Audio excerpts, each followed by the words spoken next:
Hello, I'm Mary Ellen Iskandarian, President and CEO of Women's World Banking. Like many of you, we've been eagerly awaiting the latest World Bank Findex data. We learned today that since the last Findex results were published, some 250 million women have gained access to a bank or a mobile money account in their own names. We know that much of this progress was brought about as a result of the billions of dollars of COVID relief payments by governments, and importantly, we've seen that these payments were a critical stepping stone to using other financial services.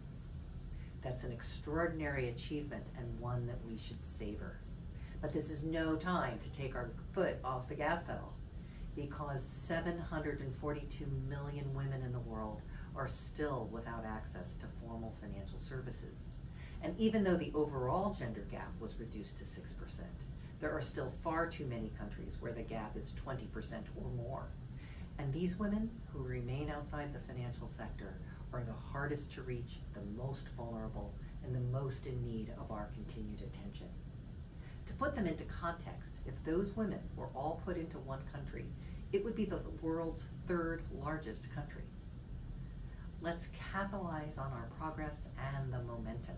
We are moving forward, and we've gotten here because to a remarkable degree, the entire financial inclusion community was rowing in the same direction. That same sector-wide approach was clearly in evidence at today's launch of the World Bank Global Findex dataset. Sharing the stage with the President of the World Bank, David Malpass, Bill Gates, and Her Majesty Queen Maxima were two remarkable women who are close friends of Women's World Banking. First, Susharita Mukherjee, CEO of a fintech called Kaleidofin that is an active member of the Women's World Banking Network. Fintechs like Kaleidofin will be critical to reaching millions of unserved women. And then Ana Maria Prieto from the Central Bank of Colombia is a graduate of our Leadership and Diversity for Regulators program. She led Colombia's quick G2P payment response at the beginning of the pandemic, and she's now exploring creative ways to expand inclusion beyond payments. These women and others represent the partnerships and coalitions that Women's World Banking will continue to build to ensure that we reach these women who are still being left behind.